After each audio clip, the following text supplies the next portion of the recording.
What's up, everybody, and welcome back to another episode of the 10-7 MMA show. And what's up, everybody? Sorry, we're starting a couple minutes late. I know Western Mass Climber and Celine are letting me know that we are starting late. So sorry about that, guys. So just to give you a heads up, Justin right now is currently in Spain.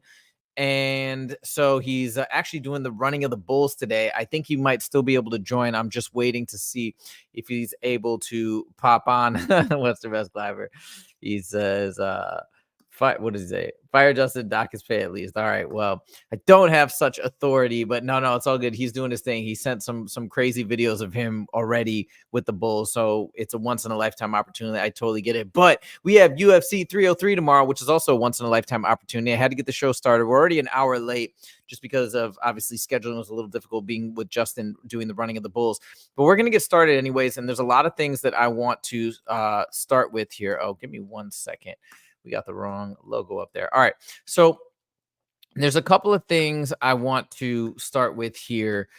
Or one thing in particular that I want to start with, which is this fight of Jiri versus Pereira in the main event of UFC 303 tomorrow. By the way, I do want to say I've been hearing some people say online, some different YouTube channels, like MMA Guru, MMA Joey, a lot of my favorite YouTube channels, especially those ones, but many of my favorite channels saying that actually with Conor being off the card, this is actually a better card, right? We have Jiri versus Pereira, and we've also got the addition of Brian Ortega versus Diego Lopes, which is an amazing fight. And we've, some things have moved around with Anthony Smith as well, fighting Roman Dolidze. So there's some really cool things that have happened. But I gotta say, okay, for people that are saying this is a better card without Conor, I get it. I get why you're saying that, because maybe you aren't sure what to expect out of Conor, what the fight was going to entail, and how he'd look against Michael Chandler. But let's be real. It's almost like it become the cool thing to say to show that you're not a casual, that you're actually more excited for another fight other than Conor. That's how I'm interpreting it. Because let's be real, this card would have been way cooler with Conor. Any card would be way cooler with Conor. We want to see Conor fight, at least in this next fight for sure. We want to see what he still got. I think he still got it. I think he's still got great game, and he's going to fight extremely well. And I think he's going to beat Michael Chandler when this fight does happen. We're going to talk about it in a little bit, the future of Conor McGregor and what we might predict and what we think is happening. A lot of people are speculating that Dana White is pretty upset with Conor McGregor for not agreeing to fight at 303. But anyways, we are in the situation that we're in, and it is Jiri versus Pereira for the main event. Now, some really interesting things that have happened about this main event since the presser and stuff is one of the things that Jiri brought up was he said something to the effect of, I hope you don't use essentially like black magic or spiritual energy of some sort, dark spiritual energy, I suppose, in this fight. He's almost like accusing Alex of using spirituality to aid and abet him to win these fights. And he's asking him not to do that in this fight and to make it just a purely physical fight. It was very, very interesting. And he's not joking, and he's absolutely serious. I think both the guys are quite spiritual, and Alex didn't really deny it. And I think he said something to the effect of like, yeah, you should look into also channeling spiritual energy, something like that. Yeah, Western Mass Climber says Pereira didn't deny the magic allegation. So, I mean, this is really, really interesting. I don't know what to make of it. I can say from the perspective of the fans, it just makes it that much more interesting. I think that there are these real undertones and real discussions about spirituality and how that's woven into this, whether or not you buy into it. It's authentic, it's sincere, and it makes the fight that much more interesting. But when we talk about this actual fight and the potential outcome, this is a weird fight for a couple of reasons. Okay. Jesse on Fire was talking about this earlier today, and he was basically saying like, these guys are both so beloved that we can't have a bad outcome. If Jiri wins, it's great for the fans. If Pereira wins, it's amazing for the fans. And I actually have sort of the same yet different perspective. When it's two fighters like this that everybody loves so much, it's actually like part of me, I know it's going to be an amazing fight, and I'm very excited about it, but it is in a way to me a lose-lose, because for me, I want to see Pereira win. I'd love to get Justin's take on this eventually. I want to see Pereira win because he's cementing this unbelievable legacy, one of the fastest ascensions in UFC history. He seems like just such a terrifying force. His striking is unparalleled. Obviously, I love striking, and I like to see the kickboxing style that Pereira implements. On the other hand, we have Jiri Prochazka, who just seems like a beacon of light. And I love the way that he talks. I really like the way that he treats everybody with respect. He demands respect or expects respect from his opponents. I think he was really thrown off in the last fight when his opponent was talking negatively about him. And you can see that it just does not compute. He will give respect, and he expects respect in return. So somebody like that, who is so honorable and who is so in tune with both his physical and mental state and spirituality, you just can't help but root for that person. So to me, this is actually a bit of a weird case where I want both of them to win, and obviously that's not possible. We see this kind best case for this one is where Jiri wins and we get a trilogy. That is true. That would be cool, but I'm never really the biggest fan of rematches in general. Seeing it a third time, I mean, I'll see it. Obviously, it'll be an amazing event if that does happen. I think everybody would be excited about it. I don't even know. I'm not even thinking about having them fight a third time or a fourth time or however many times. It's just one of those weird things. I don't know what to say. But let's talk about predictions and where I was sitting and how it's just changed since the presser. My original take and pick was going to be Jiri Prochazka, and I'm going to tell you why. Jiri is not the type of guy to make excuses or say explain his last loss. When I say his last loss, is when he last fought Pereira and he lost. Because he won his most recent fight, obviously, but he is not one to go out there and make excuses and give explanations as to why he lost or this and that. But he has said multiple times that he was not at his best. He was sick. He wasn't training properly. And I just simply straight up believe him. I don't think anybody will not believe that just because we know Jiri's character. So when he talks so adamantly about that and saying he was not at his best, plus he looked really good against Pereira until he didn't, right? Until he got caught. It's like my initial take was I just have to believe that Jiri is going to come out way stronger. And I don't know. I just felt like he was going to win. And then you take in combination the fact that you've got Pereira coming off after traveling in Australia, barely doing any preparation, has 2 broken toes. You know those toes aren't healed. I don't care what anybody says. They're not healed, and that's going to potentially impede his kicking. Okay, so that's where my head was initially. I have since changed my mind, and I see that Celine is saying, of course, Pereira is going to win. I kind of feel like that now, and I hope I'm not being such a traitor to Jiri, but I'll tell you why now. I've seen some really cool videos of people talking about Pereira and just how impressive and what a standout he is in the realm of kickboxing.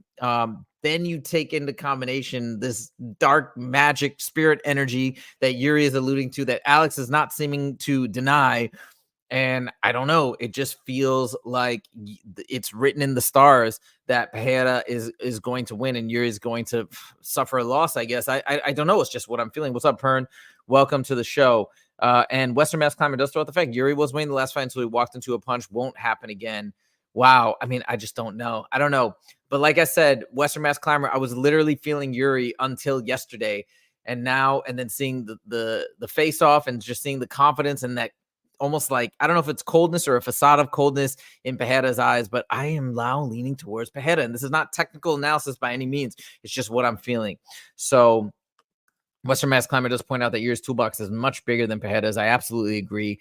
But then Pereira's striking is just so unique and so powerful. I don't know. I'm going to stick with my pick. I wish I knew what Justin's pick was, but that is what it is. So Jiri versus Pereira. And by the way, I think if I had to choose somebody that I want to win, I'm leaning a tiny bit more towards Pereira, only because I love seeing these amazing legacies be built and established and watching somebody on that come up. You know, the next challenge would only be for Pereira to move up to heavyweight, perhaps, and claim that belt. And that would be unprecedented. Just insane that he comes into the sport and essentially eclipses his main nemesis, if you want to call it that, of Israel Adesanya, almost becoming bigger than Izzy. I'm not saying he is, but he seems to be on that path and on his way to that happening.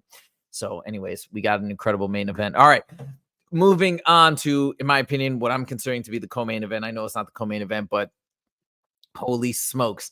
I don't know if anybody is not excited about this fight. Ian Garry versus MVP. Now, there's a couple of things I want to talk about in this fight. So Ian Garry yesterday in the press conference, if you guys saw it, and nobody's really talking about it, but he accused Michael Venom Page, or MVP, of foul play.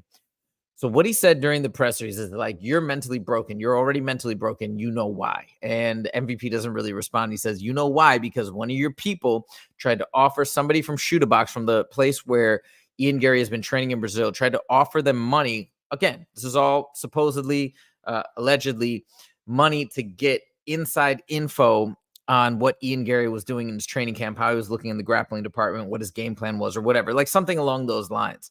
He said it at the presser. And he said also, too, that he thinks that MVP and his team are going to get suspended as a result once the truth comes out. People aren't talking about it. And then it was very weird because Ian Garry and MVP later were shown on camera getting along well after sort of a heated exchange and debate. And MVP was playing with Ian Garry's baby. So very, very strange. A lot of weird antics, a lot of weird potential drama. Is it fake drama? I don't know. I think it's legitimate. And then MVP talked about how that whole event unfolded, how he was just out there and Ian was like, hey, check out my baby. And he was like, man, that actually is a really, really cute baby. So he started playing with it. I don't know. Anyways, but that was quite a weird one.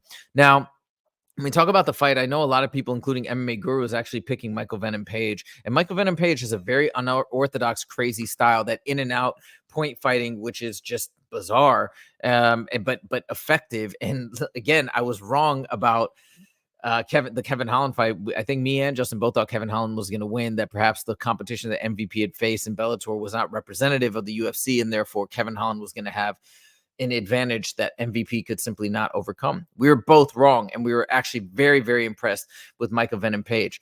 I hope I'm not making the same mistake twice, but man, I'm picking Ian Garry, and I'm picking Ian Garry all the way. I know the odds aren't that slanted in Ian Garry's favor, but he is favored to win.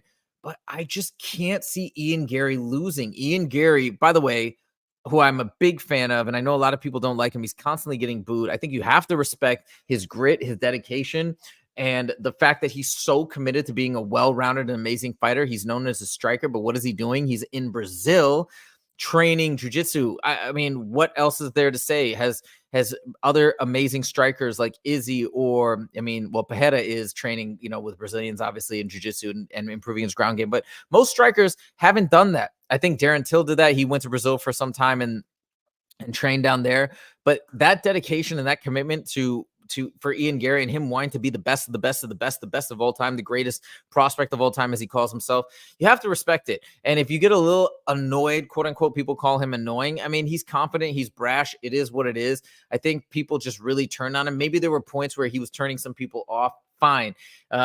I think he's been humbled since then, and I think he does not want to play the villain. I don't think he really cares one way or the other, but somebody asked him, hey, it seems like you're really getting into the villain role. It's not that he's getting into it. He's just taking one step after the other. People are hating on him. People are loving him. Whatever it may be, he's got to keep doing his thing. He's got to keep being himself, and I think that's where we're at. So I become a big fan of Ian Garry. Also, you have to respect the fact that he wants to fight everybody. He's not like some of these other fighters who's picking and choosing. I mean, he's literally calling out Shavkat and saying he has to fight Shavkat, saying that maybe it would be a good fight for the belt. But that, to me, is extremely impressive, that he doesn't want to just find his way to the top in whatever the easiest path to victory, the path of least resistance. He wants to fight everybody and truly prove himself. We got Pern jumping in saying Garry is really good. I could easily be wrong. He is the favorite. Yeah, I mean, look, the other thing is, again, I like to look at these things from a psychological standpoint, and you look at the unwavering confidence that Garry presents. I just don't see him losing. I just can't fathom him going in there and losing the way he's talking. Now, MVP seems pretty confident and cool and collected, and we like MVP, and he's the man, and his fighting style is fun, and he's awesome in the presser. And I it's not that I want him to lose by any means. It's just what I think is going to happen. I think Ian Garry is so confident in what he wants, it is kind of blowing this fight off in his mind, saying it's not the fight that he's really that interested in.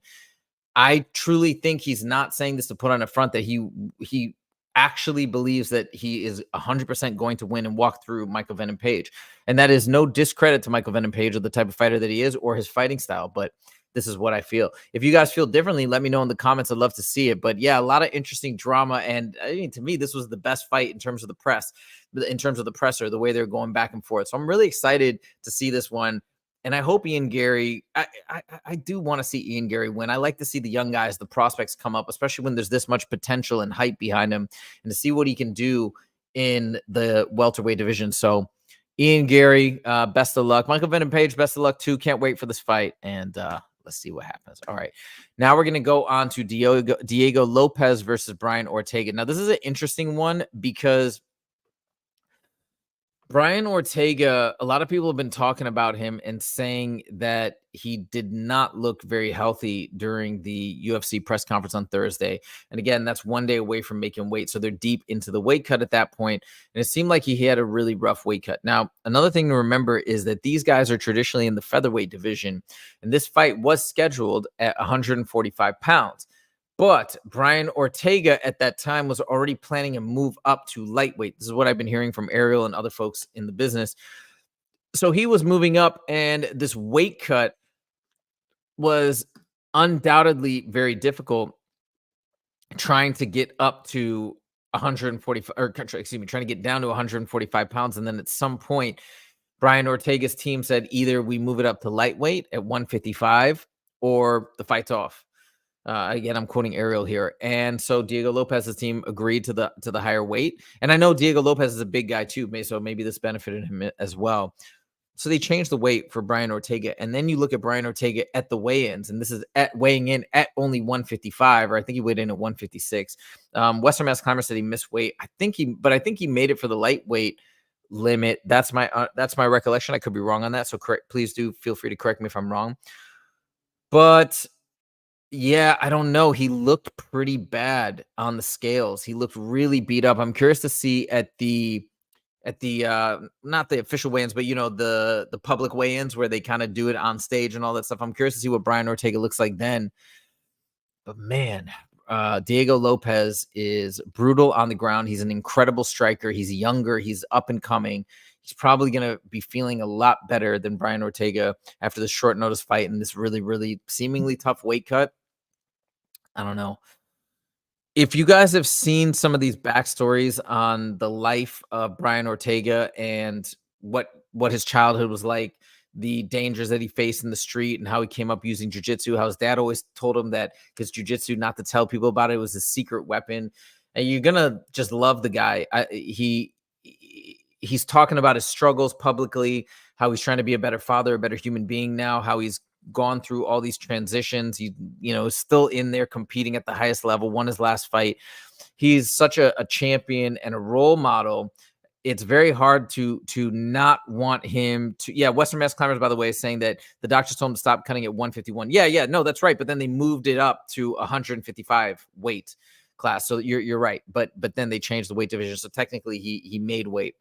Anyways, knowing his backstory, knowing everything that he's about, and just hearing him, you're gonna want to root for him. And I'm rooting for him. I do actually want him to win. But I'm quite concerned about this weight cut, and other people have echoed those same sentiments. Man, I'm leaning towards Diego Lopes as a result. I just think he looked drained and tired, and he's a fighter's fighter. He's a fan's fighter, and I know he's going to go out there with absolute grit and determination. But I don't know. I think it's going to be tricky. Love to hear you guys' thoughts as well if you guys disagree with me. Okay. Now we're moving on to the next story.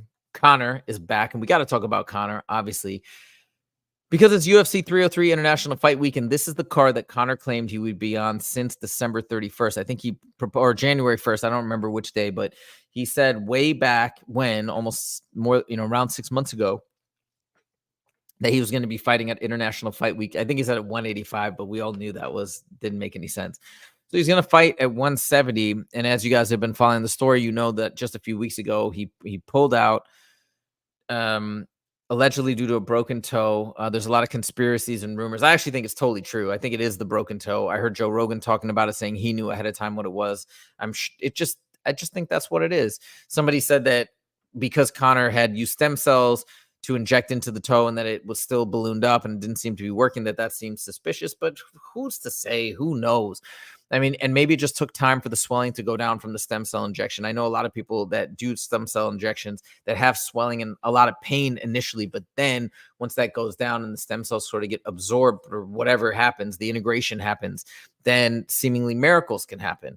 So I do think that the broken toe is legitimate. I think the UFC was probably trying to get him to fight. A lot of people said that as well. And it seems that the UFC is upset with him. So, anyways, it is what it is. So now the question is, what is next for him? Is he fighting? Is he ever going to fight again? People are questioning that. I'll tell you my take. And I am, oh yeah, Western Mass Climber said he also had to get another hair transplant. And tricky, yeah, it might be. I don't know.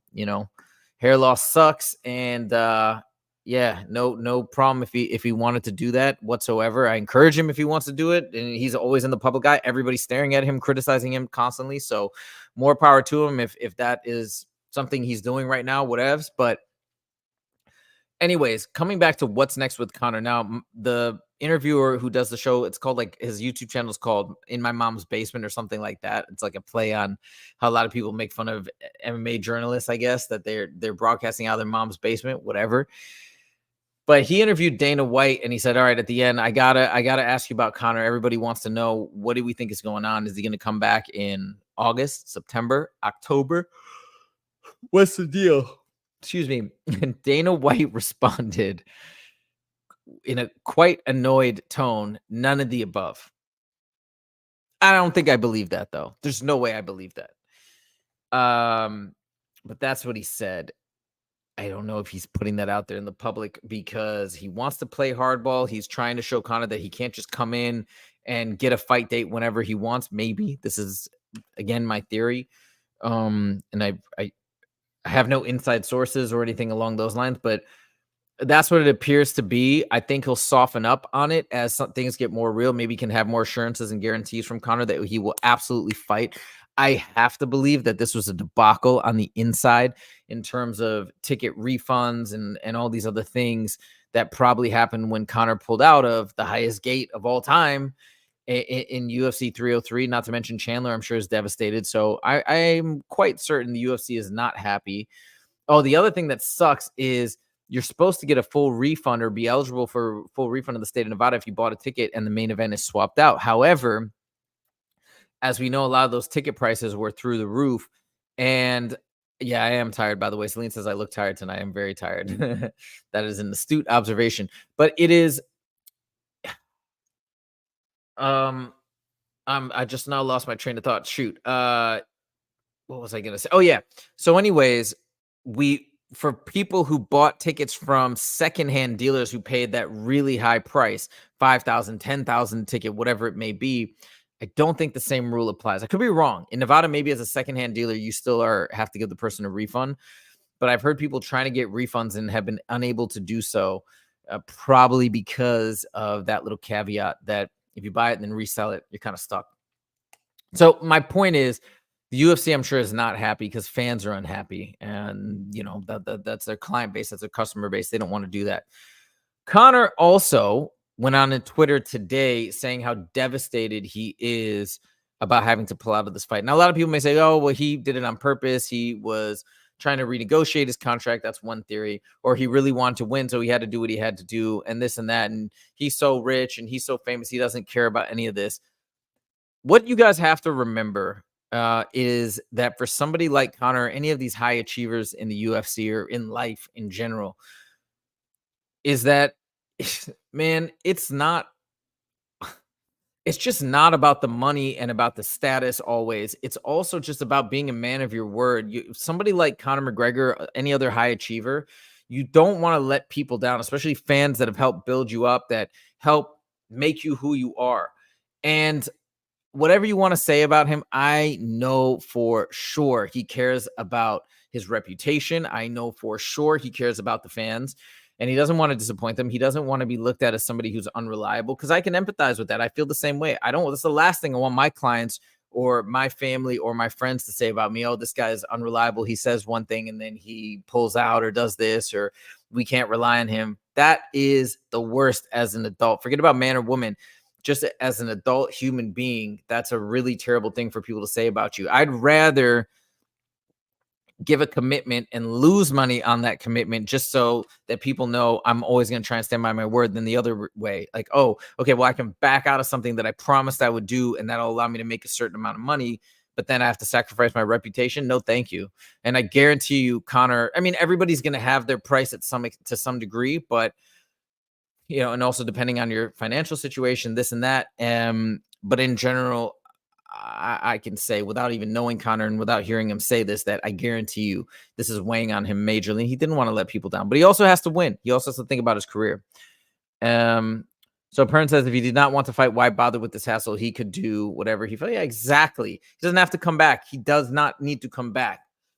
Jesse on Fire did throw, or somebody threw this out as well. I do want to say that there seems to be an implicit assumption that Conor McGregor is a billionaire or half a billionaire or whatever, and is just so rich he doesn't need to ever fight again. Now, one thing to note, we don't actually know this to be true. You know, we see that he's always well put together. We see the expensive watches, the jewelry, the clothes, the way he travels, the way he lives, the way he parties, which seem to imply that he's accumulated a great deal of wealth. But then again, we see the watches, we see the way he travels, we see the way he lives. He must be blowing through money quickly. So you might be saying, well, there's no way to blow through that amount of money that he's accumulated with the sale of Proper 12 and all these things. There's no way to blow through it. Yes, there is. Because actually in certain cases, for a lot of individuals who suddenly become wealthy, if you have bad spending habits or don't know how to rein it in, sometimes making more money can be more devastating, because then you start, instead of making 1 million a year, you're making 10 million, then all of a sudden 100 million a year. But your spending may increase, instead of 100x like your earnings, it might increase 150x, and you might not realize. And all of a sudden now as the money starts slowing down, I'm not saying that this is happening, but as it's slowing down, but your spending is still up here, now you're starting to go into debt very, very, very rapidly, especially if the rate at which you're now accumulating debt is at this heightened rate where you are expecting to still have that same cash flow of, let's say, 100 million a year or whatever it may be. And so now as that declines, trying to get caught up again, you're really in a pickle and you're really in a bind. It could be, I'm not saying that this is what's happening, but this very well could be the situation that is forcing Conor's hand into fighting again, or at least part of a contributing factor. So it could be. Western Mass Climber makes the point that Mike Tyson went broke, and that is 100% right. And Mike Tyson made so much money throughout his career. I don't know if he made more than Conor or what, or had all those same business ventures, but all I can say is you look at people. Look, I know a lot of people, especially in our community, in our sort of like the Indian community and stuff, and I know how they behave when they have and maintain a high financial status, okay, a high level of wealth. They don't live like Conor. They're not flashy, almost without a doubt. Just people that I know a lot of people in this situation. They're not flashy. They don't want the attention. They are conservative to a point where you'd almost think it might be a bit absurd when you're like, wait a minute, you have this in the bank and you're driving that, you're flying this way, you're doing these things, you don't even own a watch, like these types of things. But this is how it is. And this is not just from nonsense. This is good wisdom that when you do come into these levels of wealth, if you continue in a conservative manner, that's the way to maintain it. And that's the way to pass it on for your family members and help people in your community, so on and so forth. Just from the outside, again, we don't know. This is just my perception, but I could easily see Conor, despite how much money he's made and how much money he continues to make, going down a bad path. It's just from the outside. So anyways, just food for thought. But where we're at now is Conor's devastated. Dana White is not being very explicit in terms of when this fight will be rescheduled, if it will be rescheduled. I guess we're left to believe, if you believe Dana, that it's going to be in November or December. Just don't believe it though. If Conor's really ready to go in August, I think they're going to make a new date for him, but it's just, they're not going to give it to him very easily or quite quickly. And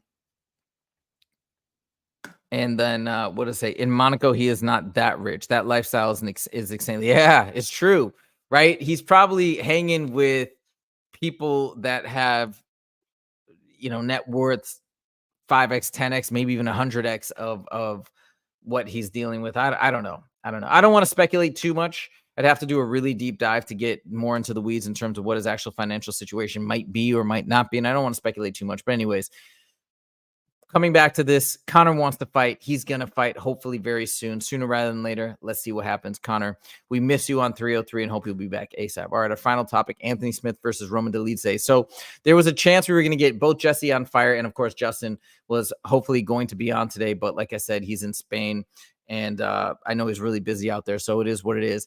The crappy thing is that Justin trains with Roman Dolidze, and Jesse on Fire is really tight with Anthony Smith. So we were going to have a really cool perspective and dialogue about this fight. Sadly, neither of them are able to join, so I'm going to have to give you my thoughts on this fight. I'm going Anthony Smith, and I'm going to tell you why. So first of all, Roman Dolidze is moving up, right? He's normally fighting at middleweight, so now he's going to be fighting at light heavyweight to take this slot. So he's kind of not naturally bulking up. Again, it was a short notice thing, right? Remember all the shuffles we had? We had Jamal Hill, and I think Justin might be able to jump on.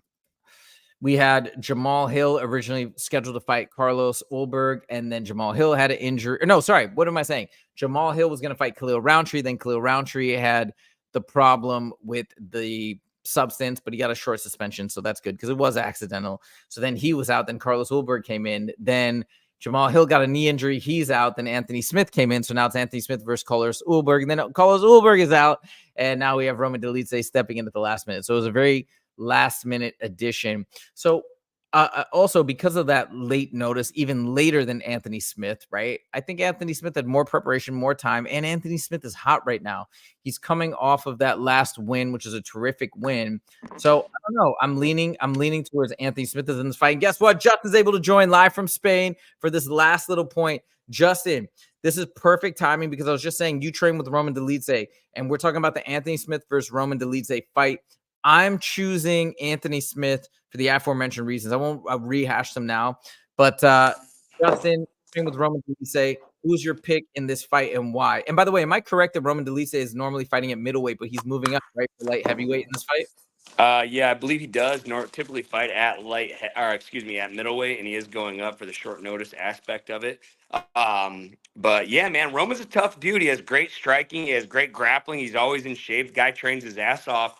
So I mean, I got to give it to him, man. He's taking a very a tough task on short notice, and I think he's gonna be ready for it.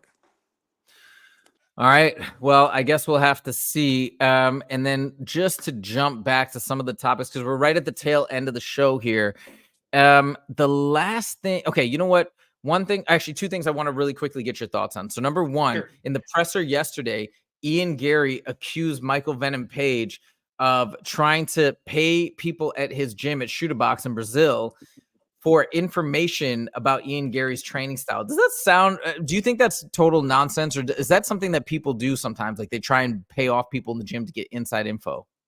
I think it's nonsense, man. I saw, their interaction of MVP playing with his son Yeah. and shit like that. They look very friendly. They look like two professionals, and I think right now they're just trying to sell the fight. I think that's a crazy accusation. MVP is an older guy. He's been around the game for a long time. I think it's a ludicrous accusation. Okay. And last thing, going back to the main event, we talked about Jiri versus Alex Pereira, and I gave my pick, and I said to everybody, I was actually picking Jiri until yesterday. And then the press conference kind of changed my mind watching Alex Pereira and his composure and everything changed my mind. Plus, this whole thing about the black magic and Jiri accusing Pereira of using black magic, and Pereira not denying it. I don't know. It just changed my mind. So do you lean towards one or the other in this fight? I got to give it to Alex, man. He keeps showing up. He keeps knocking people out. He looks incredible. Jiri, man, he does a lot of weird shit, dude. Like where he goes on 3-day benders without eating or drinking. Like, you can believe whatever you want. At the end of the day, going 3 days of without eating or drinking is not healthy. And I don't know why he does it. I mean, people are, it's kind of just a weird thing. And again, you can have your belief system of whatever you want, but again, at the end of the day, science is science and health is health. Taking 3 days off of eating and drinking is not healthy, and I don't think that helps him win fights. All right, fair enough. Okay, guys, this was fun. Thank you so much for joining. We got UFC 303 tomorrow. What a fight card! And as I mentioned at the beginning, for people, like. Sometimes some people are saying online, and some of my favorite YouTubers are like, "Oh, with Conor off the card, this is actually a better card," and I get it. But I still wish Conor was on the card, and I don't care what people say. It would have been a blast, and it would have been super exciting. But yes, we have a great We have great replacement fights, great additions. It's going to be a banger. I cannot wait for tomorrow.